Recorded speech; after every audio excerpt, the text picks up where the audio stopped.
Hello, everyone. Welcome back to another episode of AKP Sports Talk. This is going to be our little Thanksgiving special. Obviously, we have Thursday and Friday college football games that we want to bet on and get into and give you guys some picks for, obviously, the big holiday coming up, Black Friday and Thanksgiving. But first, Ari, how you doing?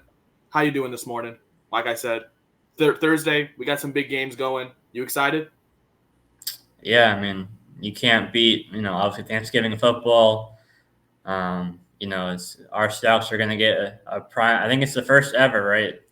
Thanksgiving night game in Seattle because the one against the 49ers was in San Francisco that one year, whatever, like 10 years ago or 9 years ago. So yeah, that should be, obviously it's not really close spreads in any of the games, but hopefully they're at least more exciting than what we think they're going to be. Yeah, I only can hope so. I only can hope so. So, what obviously our plan? We're gonna get into Thursdays and Fridays games for both the NFL and our college football slate. We will have all of our weekend stuff posted on our Twitter, AKP Sports Talk. But we're gonna get into tomorrow and Friday's games first. Here are my best bets heading into the holidays. I'm gonna go first with the Commanders in the afternoon slot on Thursday afternoon on Thanksgiving. I'm taking them at +12. Look, Dallas on Thanksgiving is a nightmare. Dallas is 1-11 against the spread. They can't cover the spread. And in the spot, obviously, against a divisional opponent on the road, I like them in the spot at +12. Commanders, obviously, they had that really, really tough game against the Giants last week. And you're asking us to bet on them again? Yes. Look, we know the motto, Dallas beats up on bad teams. The Commanders, obviously, they looked bad last week, but honestly, their offense is not bad. They have one of the better offenses in the league. I do like them in this bounce back spot against Dallas, who obviously loves to just hype up. Obviously, the matchup is going to be, how can the Cowboys how the Cowboys defense is just going to, get pressure on Sam Howell and the offensive line of the Commanders has definitely been the biggest issue for them all year. So it'll be interesting to see what they do to get that front stop. But I just think it's too many points in this spot. Dallas has never covered a spread like this on Thanksgiving, I believe. And that line is growing and growing, which just makes me want to take the Commanders in this spot. So give me the Commanders at +12 tomorrow in the afternoon. And then, look, I don't like it either, but it's the right play. I'm not going to get into. I'm not going to say why the Niners are going to beat Seattle. I'm just going to say why the Niners should cover in the spot. The Niners should cover in the spot. Look, it's a divisional game. They look like the healthier team. And yes, Seattle, they need this win, obviously. This is the beginning of their gauntlet when they have to play the Niners twice, Cowboys, and the Eagles in a 4-game span. And they got to go play 4 days after they just lost a heartbreaker against the Rams on the road. I don't like this spot for the Seattle Seahawks. We already talked about, well, I don't think we did talk about, but Geno Smith, obviously, we saw he got injured in that game. There had been questions about his health all week. It's been leaning toward he's okay, but as we know, we never know how truly how healthy someone truly is until we find out on the football field. The Seahawks already lost Kenneth Walker for a good amount of time with an oblique strain, so they're already thin at running back. They're already thin-ish at quarterback. And then we already saw DK Metcalf enter the injury report this week. So, it's just not looking, especially in the short week for the Seahawks at home. I would love to see the Seahawks win. Trust me, I would love to see the Seahawks win. I wouldn't see nothing more than to see the Seahawks win. But the Niners, this is just the better team in the better spot. I like the Niners -7. It's not a fading the Seahawks. It's just the Niners are the better team in the better spot. It's a shame, but it's really true. It is. I mean, the Niners should definitely win this game. We saw the game last year. It was obviously, ironically, both the last 2 Niner games in Seattle have been on Thursday nights. I don't know why. Why can't we just have them on Sundays, for God's sakes? But last year we saw that Thursday night primetime game, and the Niners, it was a close game, but that was Brock Purdy's, true first, road environment, obviously, when he was coming in off of the bench and off of the third string. And, this year now he's more, secluded in that offense. Obviously they did lose Hufanga for the season, but in comparison to what all the Niners defense has, it's really not, I wouldn't say a small loss, but it is not the biggest loss in the world for that Niners defense, but they do lose a big part of that secondary with Hufanga, with his ability to make open field tackles. So maybe that is a benefit for the Seahawks. But I do think the Niners win. The line has been growing. It started up at I think around 6 or 6.5, and now it's grown to 7. I think the Niners just win by Niners win by a touchdown or more in this spot. So give me the Niners, unfortunately, -7 tomorrow night, and then we're gonna go to the Egg Bowl in-state rivalry game, Ole Miss and Mississippi State, and I'm taking the Bulldogs, Mississippi State, to cover the 10-point spread at home. We did it last time, right? Remember I said Kansas at home -9.5, in-state rivalry, home dog, plus more than 7 points. This is a system play, people. Read a word. We're going to be doing this all week. Mississippi State plus 10.5, 10 at home. I don't think Ole Miss is going to be 10 points better. They have struggled, on the road recently. And this is a big rivalry game. And also, this is not a rivalry game. This is also a bowl eligibility game. Mississippi State trying to become bowl eligible. They're 5-6 on the season.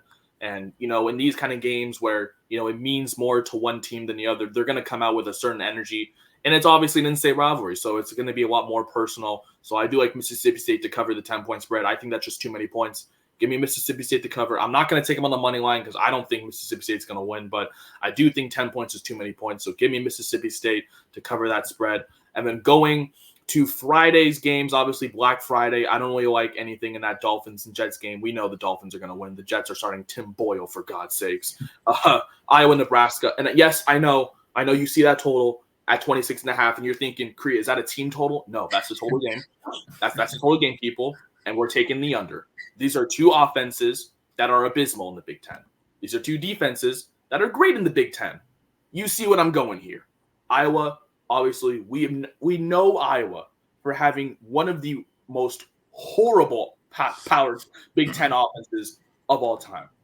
Nebraska offense has struggled all season. They've had many quarterback changes. I think this is going to be a low-scoring game, and I believe Nebraska is at home in this spot. Iowa, especially on the road, they're not good. They're not good in that spot on the road. I like Nebraska in this spot at home. Nebraska is fighting for bowl eligibility, so maybe a little bit of a sprinkle on Nebraska on the money line. I know they're +2.5. I think they're either minus or +2.5 favorites. They're -2.5 favorites. So Nebraska is currently favored right now. I just think this game is going to go under. I think it's going to be a really, really just ugly game. It's late November. It's Big Ten football on a Friday after Thanksgiving. Yeah, no points. Give me the under. So that's my Thanksgiving feast. I think that's a 4-0 card. Unfortunately, I think the Commanders win I think the Commanders cover that 12-point spread. I think Dallas's reign on beating up against bad teams is over, and especially for this spot, they just beat up the Panthers on the road. They got to come back on short rest to play a division opponent, the Commanders. Give me the Commanders to cover that spread at +12, and then the Niners. I don't like it, but it's a great call. The Seahawks are in a what must go wrong will go wrong state right now with injuries and the horrible schedule that is facing them forward. I like the Niners to just get in, get out -7 tomorrow night. Mississippi State, home in-state rivalry dogs, cover. +10, we're doing that. Friday, under, bad game, total at 26.5. Just take the under. It's going to be one of those games where it finishes like 10-3. Nebraska somehow wins, and we're all saying like, how is Iowa this bad?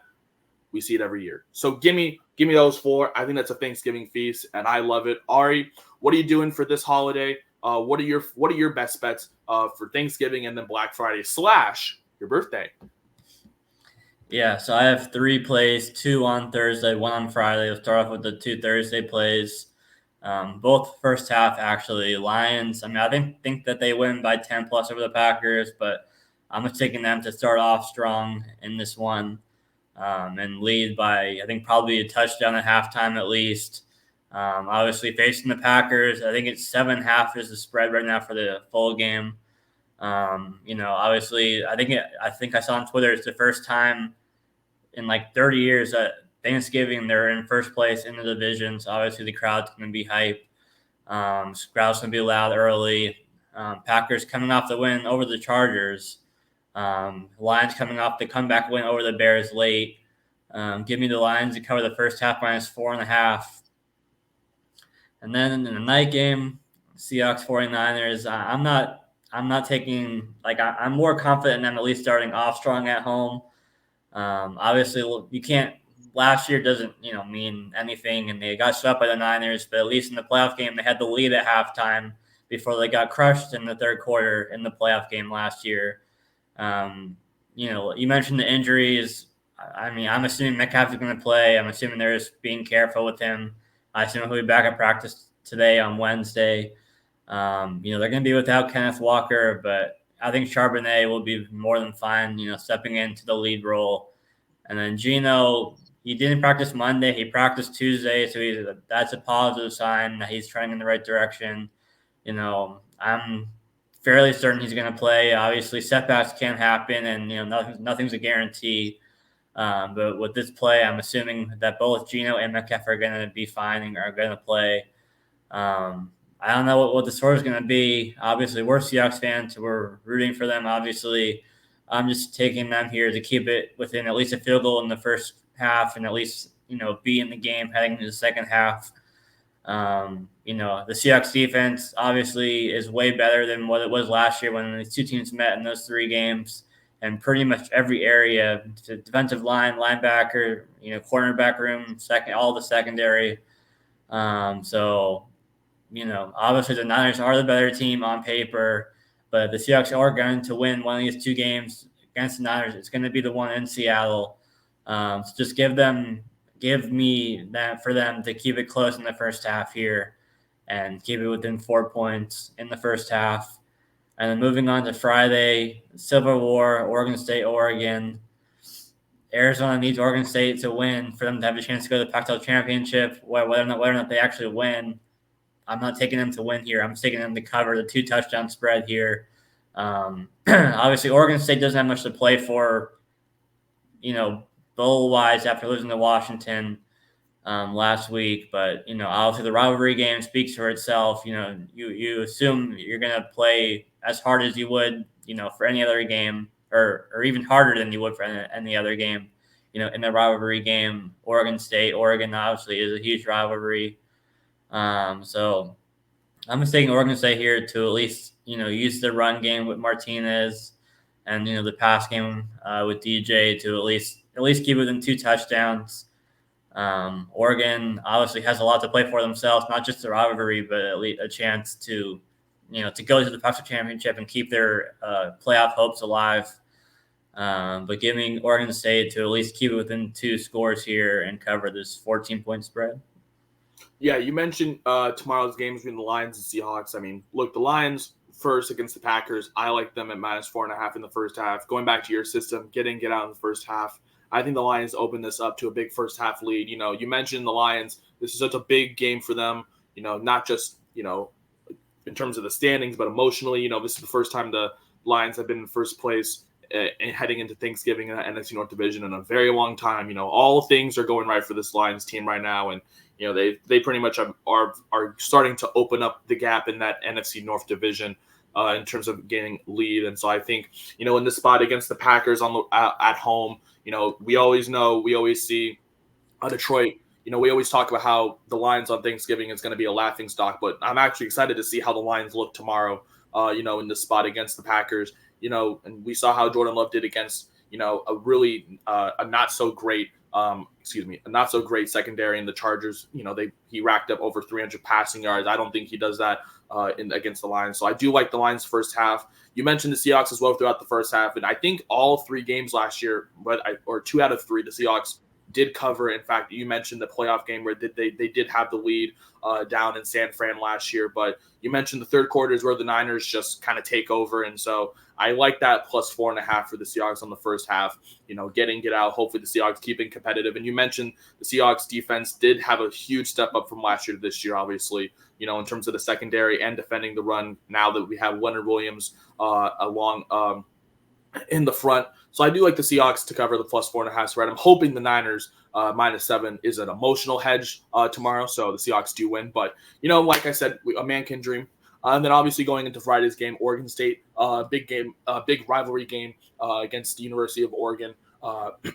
I did like that. I was leaning toward Oregon State, but, this is a game where both teams need it more, and I don't really like. I would lean Oregon State, obviously, just because not really a big fan of Oregon, but at the same time, this is a very personal game. Obviously, this is probably going to be maybe one of the last Civil Wars in a long time, depending on what they do down there. But this is the last Pac-12 Civil War, so obviously Oregon State's definitely going to want to come in, with a little bit of a chip on their shoulder after that tough loss against UW at home. And you mentioned they don't really have anything to play for right now. They're just finding out what bowl they're going to go to. But at the same time, they definitely want to end their season on a right note. So potentially finishing 9-3 in that rivalry, but just covering the spread. So I do like that as well. I think that's a 3-0 card for you these next couple of days, Thursday and Friday. Going back to my plays, I think it's a 4-0 card potentially, maybe minus the Niners, but we'll still take that. I like those plays as well.